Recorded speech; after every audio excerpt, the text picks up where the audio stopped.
Hello everyone, welcome to BSc. I hope आप सभी लोग बेस्ट होंगे और अपनी स्टडी को बहुत बेहतर तरीके से कर रहे होंगे। मेरे प्यारे ब्रिजेशन, जैसा कि आप सभी लोगों को नोटिस पहुंच चुका होगा कि आरटीएससी 2024 का आगाज हो चुका है। इसके एग्जाम डेट्स भी आपको जल्दी पता चल जाएंगे। फिलहाल आपको अभी तक सिलेबस की क्लास मिल चुकी है, जिसमें आप लोगों ने क्लास सिलेबस को जरूर देखा होगा। अगर आप लोगों ने अभी तक सिलेबस को नहीं देखा है तो इस क्लास को देखने के बाद सिलेबस को एक बार जरूर देख लीजिएगा, जिससे कि आपको क्लियर कट पता चल जाए कि हमें क्या पढ़ना है और कैसे पढ़ना है और कहाँ से पढ़ना है। फिलहाल मैं आज आपके सामने क्लास जो आपकी होने वाली हो, मैथ क्लास होने वाली, जिसमें आपको मैं बहुपद पढ़ाने वाला हूँ। इस एक क्लास के अंदर आपके बहुपद की सारे डिटेल्स मैं आपको दे दूंगा, जैसा कि आपको पता होना चाहिए एग्जाम के जो भी इम्पोर्टेंट्स हैं। अगर ये क्लास आप देखते हैं तो आपके जो बोर्ड एग्जाम से, जो भी आपके कंपटीशन एग्जाम में अगर इस टॉपिक से सवाल आएगा तो आप अच्छी तरीके से कर ले जाएंगे। आइए इसी क्रम में देखते हैं साथियों क्या होने वाला बहुपद से। तो पहली बात, बहुपद की घात क्या होती है। घात आप लोगों ने पढ़ा होगा, सिर्फ पावर के नाम से भी जानते हैं, एक्सपोनेंट के नाम से भी जानते हैं, और पावर बहुत चीज़ों एग्जाम आप लोग दिए होंगे। या क्लास 6 से 8 में भी आप लोगों ने घात पढ़ा है, 9th में पढ़ा और 10 में आप पढ़ भी रहे हैं। ये साथियों सब मेन चीज़ें, बहुत ही आसान चीज़ें। कैसे देखिएगा ध्यान से। लिखा बहुपद की घात क्या है। तो किसी बहुपद में चर एक्स हो, चाहे वाई हो, चाहे जेड हो, या कोई भी जो अल्फ़ाबेट का कोई लेटर हो, कि उच्चतम घात मतलब सबसे बड़ी पावर वाले पद के घातांक, जो सबसे बड़ी पावर वाला पद है उसका घातांक जो है उसे बहुपद की घात कहते हैं। एग्जाम्पल के लिए मैं आपको बता दूं, यहाँ पर लिखा हुआ है 8x की पावर 4 प्लस 3x की पावर 3 प्लस 6x की पावर 2 प्लस x प्लस 2। ये एक प्रकार का बहुपद है। पूछेगा इसकी घात कितनी है, तो बता दूं मैं आपको, इसकी घात कितनी है, 4 घात है। क्या घात है, 4। क्यों घात है कि हमने अभी पढ़ा है कि किसी भी बहुपद में जो x की उच्चतम घात होती है वही उस बहुपद की घात कहलाती है। तो यहाँ पर सबसे बड़ी पावर 4 थी, तो हमने बता दिया इस बहुपद की घात 4 होगी। तो आपके लिए मैं सवाल छोड़ के जाता हूँ, आप इसका जवाब कमेंट में जरूर लिखिएगा। 6x3 प्लस 3x प्लस 2 बहुपद में घात क्या है, कमेंट सेक्शन में जरूर बताइएगा। आइए आगे बढ़ते हैं। आगे लिखा हुआ साथियों आपका रैखिक बहुपद। रैखिक बहुपद में लीनियर पॉलिनोमियल्स, क्या लाइनर भी इसे बोला जाता है। कुछ लोग इसे लीनियर पढ़ते हैं, कुछ लोग इसे लाइनर पढ़ते हैं। दोनों अपने आप में साथियों सही है, कोई गलत नहीं है। इसे कहते क्या है, एक घात वाला बहुपद रैखिक बहुपद कहलाता है। एक घात वाला बहुपद रैखिक बहुपद कहलाता है। मतलब क्या हुआ कि अगर कोई आपके पास बहुपद लिखा हुआ है जिसकी पावर घात कितनी है, 1 है, उसे रैखिक बहुपद कहते हैं। मतलब क्या हुआ साथियों, मतलब क्या हुआ, मतलब कि ऐसा बहुपद जिसमें प्यारे मित्रों क्या हो, एक ही घात हो। एक ही घात मतलब आप इसे एग्जाम्पल के लिए 2x ले सकते हैं, आप कुछ भी 3x ले सकते हैं। आप मान लेते हैं कि ले लिए 2x प्लस 3y ले सकते हैं, कामा 2x प्लस 3y प्लस 6, कुछ भी ले सकते हैं। यहाँ पे कुछ चर, एक चर वाला तो लिखा नहीं, 2 चर वाला लिखा नहीं। तो एक ऐसा बहुपद साथियों जिसकी घात कितनी हो, 1 हो, जिसकी पावर 1 हो, उससे क्या कहते हैं, क्या कहते हैं, एक घात वाला बहुपद। एक घात वाले बहुपद में अधिकतर आपको जो चर मिलेंगे एक ही मिलने की कोशिश रहती है, एक ही होता है। आइए आगे बढ़ते हैं साथियों। आगे क्या लिखा हुआ है, द्विघात बहुपद। द्विघात बहुपद क्या है, 2 घात वाला बहुपद द्विघात बहुपद कहलाता है। 2 घात मतलब जिसकी पावर सबसे बड़ी क्या हो, 2। जैसे कि आपके एग्जाम्पल के लिए मैं आपको बता दूं, एग्जाम्पल के रूप में आप लिख सकते हैं कि 2x² प्लस 2x, ये क्या है, द्विघात वाला बहुपद है। एग्जाम्पल दूसरा ले सकते हैं 6x² प्लस 3x प्लस 4। इस प्रकार का बहुपद हो सकता है। तब कोई एक ऐसा बहुपद साथियों जिसकी पावर सबसे बड़ी क्या हो, 2 हो, उसे द्विघात बहुपद कहते हैं साथियों। आई होप आपको धीरे धीरे कुछ ना कुछ समझ में जरूर आया होगा, और ये आपके एग्जाम के लिए, बोर्ड एग्जाम के लिए भी इंपॉर्टेंट है, और आरटीएससी 2024 के लिए भी वेरी इंपॉर्टेंट है। आइए आगे देखते हैं। आगे लिखा साथियों त्रिघात। त्रि मतलब 3 घात, मतलब पावर एक्सपोनेंट्स जिसे बोलते हैं साथियों। त्रिघात बहुपद मतलब क्यूबिक, जिसकी पावर 3 हो। तो 3 घात वाला बहुपद त्रिघाती बहुपद कहलाता है। मतलब 3 घात वाला बहुपद, 3 घात वाला बहुपद का मतलब एक ऐसा बहुपद प्यारे मित्रों, एक ऐसा बहुपद जिसकी पावर सबसे बड़ी क्या हो, 3 हो। जैसे एग्जाम्पल के लिख सकते हैं 6x की power 3 plus 3x² plus 2x plus 6, और लिख सकते हैं 3x की पावर 3 प्लस 2x²। और भी कुछ लिख सकते हैं। मतलब सबसे बड़ी पावर कितनी होनी चाहिए? 3 होनी चाहिए। अगर कोई ऐसा बहुपद है जिसकी सबसे बड़ी पावर कितनी है? 3 है प्यारे मित्रों, तो उसे कहते हैं त्रिघात बहुपद, त्रिघाती बहुपद। आई होप आपको समझ में आया होगा कि त्रिघात बहुपद किसे कहते हैं, द्विघात बहुपद किसे कहते हैं, बहुपद की घात क्या होती है, और रैखिक बहुपद किसे कहते हैं। आइए इसी क्रम में तो चौथी हेडिंग अपनी क्या है? चौथी हेडिंग है चतुर्थ घातीय बहुपद। क्या है? चतुर्थ घातीय बहुपद क्या है साथियों? चतुर्थ घातीय बहुपद के रूप में कि 4 घात वाला लिख लीजिए, 4 घात वाला बहुपद चतुर्थ घातीय बहुपद कहलाता है। 4 घात का मतलब जिसकी पावर सबसे बड़ी कितनी हो? 4 हो। जैसे कि एग्जाम्पल के रूप में साथियों हम ले सकते हैं 9x⁴ plus 3x³ plus 4x² plus 6। और लिख सकते हैं कि 6x⁴ plus 3x³ plus 9x²। और भी कुछ लिख सकते हैं। तो आपका कोई एक ऐसा बहुपद जिसकी सबसे बड़ी पावर कितनी हो? 4 हो। सबसे बड़ी पावर 4 कितनी होगी? वही साथियों चतुर्थ घात बहुपद कहलाएगा। आई होप आपको समझ में आया होगा कि भाई बहुपद क्या है, बहुपद की घात क्या है, रैखिक बहुपद क्या है, द्विघात बहुपद क्या है, त्रिघात बहुपद क्या है, चतुर्थ घात बहुपद क्या है। क्या आपको समझ में आया? नहीं। घात का मतलब क्या होता है? अगर कोई ऐसा बहुपद साथियों जिसकी सबसे बड़ी पावर, वही साथियों उसका घात कहलाता है। अभी तक हम लोग घात देख रहे थे, अब देखेंगे पद के अनुसार, जिससे आप लोग परिचित हैं। क्लास 6 से 8 में अगर आप लोगों ने मैथ अच्छी तरीके से पढ़ा होगा तो आप लोग जानते भी होंगे। जैसे कि एक पदीय बहुपद, एक पदीय बहुपद मतलब मोनोमियल। क्या होता है? मोनोमियल। ऐसा बहुपद जिसमें केवल एक ही पद हो, केवल एक ही पद वाले को एक पदीय बहुपद कहते हैं। एक ही पद वाला मतलब कैसे हुआ साथियों? एक ही पद वाला मतलब कैसे हुआ? जैसे कि 2x 6x 3x², कुछ भी हो, 9x³ कुछ भी हो साथियों, लेकिन केवल एक ही पद हो, सिंगल पद हो, उसे क्या कहते हैं साथियों? एक पदीय बहुपद कहते हैं। सिंगल पद वाले को एक पदीय बहुपद कहते हैं। अभी तक जो मैंने आपको पढ़ाया है एक घातीय था, ये एक पदीय है। एक घातीय का मतलब जिसकी पावर 1 हो, और एक पदीय का मतलब जिसमें केवल एक ही पद हो प्यारे मित्रों। आइए आगे देखते हैं। आगे लिखा हुआ है साथियों द्विपदीय बहुपद। द्विपदीय बहुपद का मतलब बाइनोमियल। क्या होता है? बाइनोमियल। बाइनोमियल मतलब ऐसा बहुपद जिसमें केवल 2 पद हो। याद रखिएगा, जिसमें केवल क्या हो? 2 पद हो, उसे द्विपद बहुपद कहते हैं, द्विपदीय बहुपद कहते हैं। कैसे? एग्जाम्पल के रूप में लिख सकते हैं 3x² प्लस 2x, है कि नहीं? और क्या?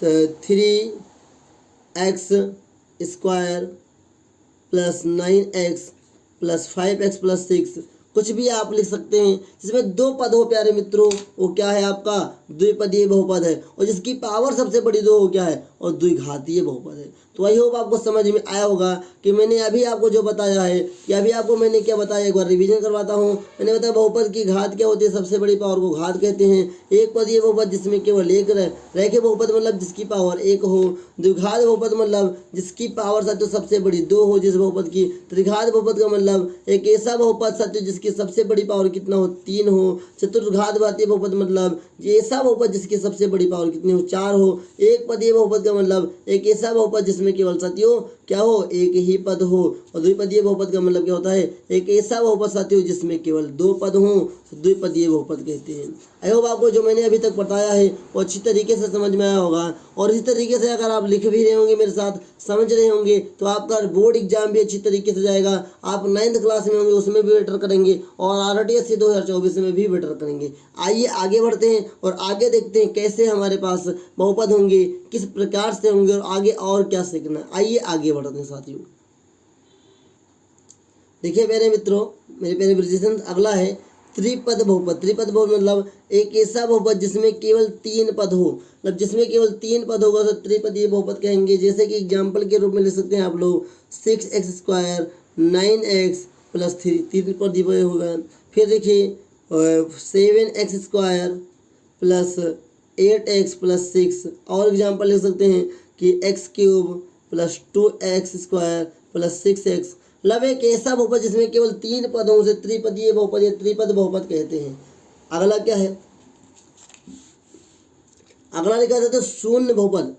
एक ऐसा बहुपद जिसमें सभी पदों के गुणांक शून्य, गुणांक किसे कहते हैं, जो साथियों एक्स या जो भी हमारे पास अचर पद होता है, चर पद होता है, सॉरी चर है ये अचर है, तो जो चर पद के संग जो नंबर होता है उसे ही उसका गुणांक कहते हैं। तो अगर सभी पदों में गुणांक शून्य है, शून्य बहुपद कहते हैं, जैसे कि 0x² + 0x + 2 कामा 0x³ प्लस 0x² + 6x, ऐसे कुछ भी हो सकता है।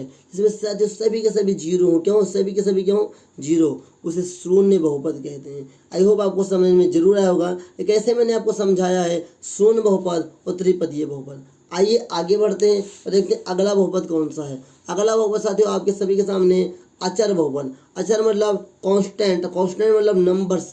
तो एक ऐसा बहुपद जिसमें केवल एक ही पद हो, वह भी वास्तविक संख्याओं का अचर बहुपद कहलाता है। पद एक ही हो लेकिन वो क्या हो, वास्तविक संख्याओं का हो, उसे अचर बहुपद कहते हैं। जैसे कि साथियों एग्जाम्पल के रूप में लिख सकते हैं कि 6, 7, 8, 9, कोई भी नंबर आप लिख सकते हैं साथियों, वो क्या है, अचर बहुपद की लिस्ट में आएगा। किसकी लिस्ट में आएगा साथियों, अचर बहुपद की लिस्ट में आएगा। क्या आपको समझ में आ रहा है नहीं? अगर कोई डाउट हो आप कमेंट के थ्रू पूछ सकते हैं। तो अभी तक जो मैंने बताया साथियों, मैंने बताया बहुपद कितने प्रकार के होते हैं, किस पद के आधार पे बताया, घात के आधार पे बताया है। अब जो मैं बताने जा रहा हूँ बहुपद से रिलेटेड बहुत कुछ सवाल मैं आपको करवाने जा रहा हूँ। लिखा हुआ साथियों मैंने 2 सवाल आपके सामने लिया है और ये बहुपद का शून्यांक निकालने की कोशिश करेंगे।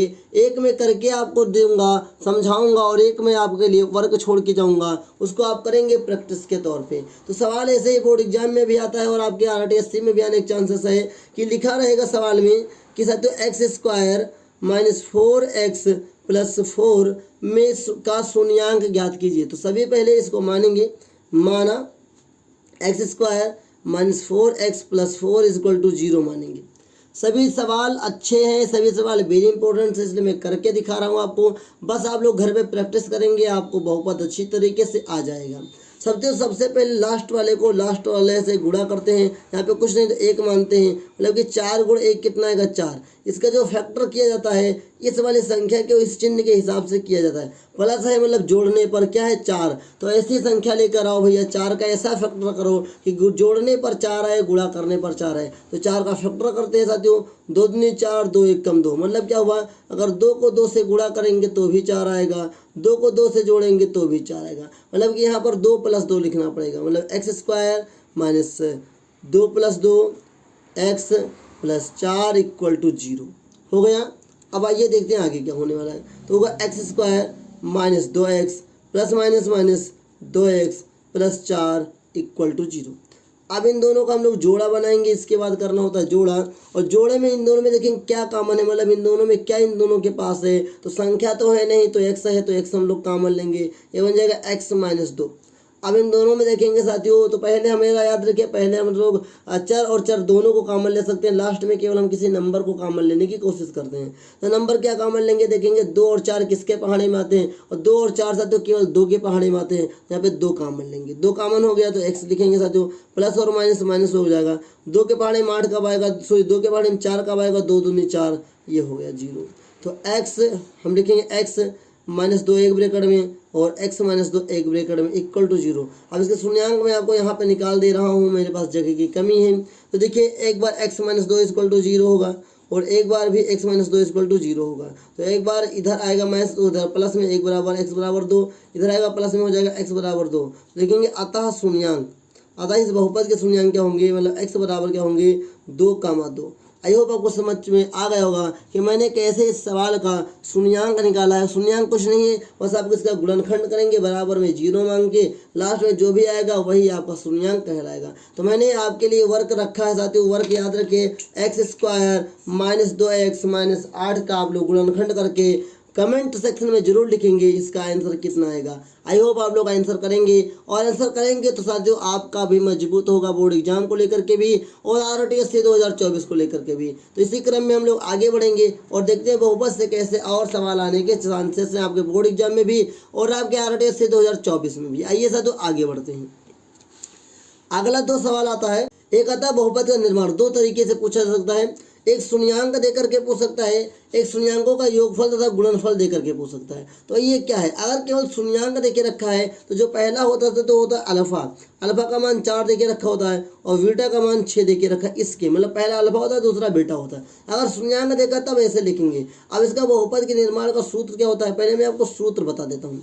सूत्र कॉमन है के साथ, सूत्र क्या, एक्स स्क्वायर माइनस ब्रैकेट में alpha plus beta x plus alpha beta equal to 0।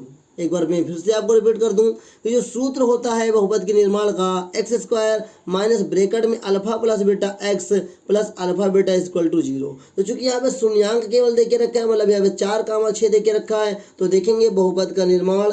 सबसे पहले सूत्र लिखेंगे। सूत्र क्या होता है साथियों, सूत्र मैंने बताया है एक्स स्क्वायर माइनस ब्रैकेट में alpha plus beta x plus alpha beta equal to 0। ये हो गया। अब देखिए एक्स तो ऐसा रहेगा साथियों, माइनस अल्फा का मान 4 है, ब्रैकेट में 4 रखेंगे, फिर बीटा का मान 6 एक्स प्लस अल्फा गुणे बीटा इक्वल टू 0 हो जाएगा। अब देखिए एक्स स्क्वायर माइनस 6 4 10, 10 एक्स हो जाएगा, प्लस 6 चौको 24 इक्वल टू 0। तो ये आपका बहुपद बन के तैयार हो गया। लिखेंगे अतः बहुपद, क्या लिखेंगे, अतः बहुपद, बहुपद क्या है, x square minus 10x plus 24 है। आई होप आपको समझ में आएगा कि मैंने कैसे इस सवाल को लगाया है, आप लोग भी लगा सकते हैं। बस आपको ये सूत्र जरूर याद होना चाहिए, x square minus alpha plus beta x plus alpha beta. तो मैंने अभी जो आपको करके दिखाया है, ये दिखाया है जब शून्यांक देके रखा हो, लेकिन जब सत्य शून्यांकों का योगफल और गुणनफल देके रखा हो तब कैसे सवाल को लगाएंगे, इसके ऊपर भी मैं आपको करके दिखाता हूँ। जैसे कि साथियों जब योगफल देके रखा हो, मतलब शून्यांकों का योगफल देके रखा हो, मतलब कि अल्फा प्लस बीटा देके रखा है, तो अल्फा प्लस बीटा का मान है 5, गुणनफल मतलब साथियों अल्फा बीटा मतलब कि 8 देके रखा है। याद रखिए दोनों में देखिए फर्क आ गया तुरंत, इसलिए शब्दों को जरूर पढ़िएगा एग्जाम के टाइम पर। अगर थोड़ा सा भी अगर जल्दबाजी करेंगे आपका नंबर कम हो जाएगा, आपके रैंक गिर सकती है। तो देखिए मैं सूत्र लिखूंगा, सूत्र लिखना जरूरी है। सूत्र क्या है, x square minus alpha plus beta x plus alpha beta equal to 0। ये सबसे सरल और सबसे आसान सी परिभाषा के साथ आसान सा सूत्र है साथियों।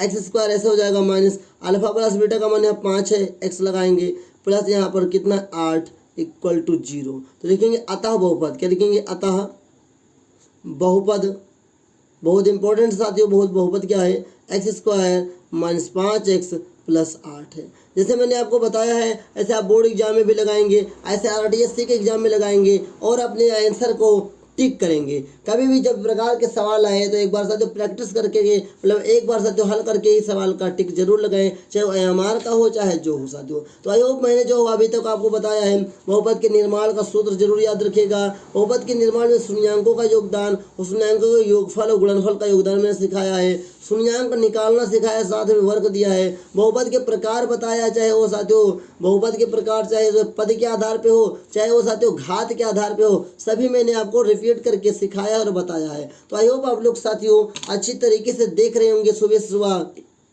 देखे होंगे शुरू से लेकर अंत तक जो भी मैंने बताया है वो सब वेरी इंपॉर्टेंट है साथियों। अगर आप लोगों ने अभी तक भी सिलेबस की क्लास को नहीं देखा है तो जाकर एक बार सिलेबस जरूर देख लीजिए, जिससे कि साथियों आपका सीधा काटा कट आपको पता चल जाए आपको क्या करना है और कैसे करना है, क्या पढ़ना है, कहाँ से पढ़ना है। तो आई होप आप लोग अच्छी तरीके से तैयारी करेंगे, बेहतर करेंगे RTSC में भी और बोर्ड एग्जाम में भी। क्या आपको भी कोई कमी लग रही है या आपको कोई डाउट है तो आप कमेंट के थ्रू पूछ सकते हैं। बाकी की बात हम लोग नेक्स्ट क्लास में करेंगे। आज के लिए इतना ही रखते हैं, मिलेंगे नेक्स्ट क्लास में साथियों। तब तक ले देखते रहिए, तैयारी करिए RTSC की और झंडा लहराइए पूरे यूपी में, पूरे अपने एरिया में और पूरे विश्वमंडल पर भी। मिलेंगे नेक्स्ट क्लास में, तब तक के लिए जय हिंद, वंदे मातरम मेरे प्यारे ब्रजेशियंस।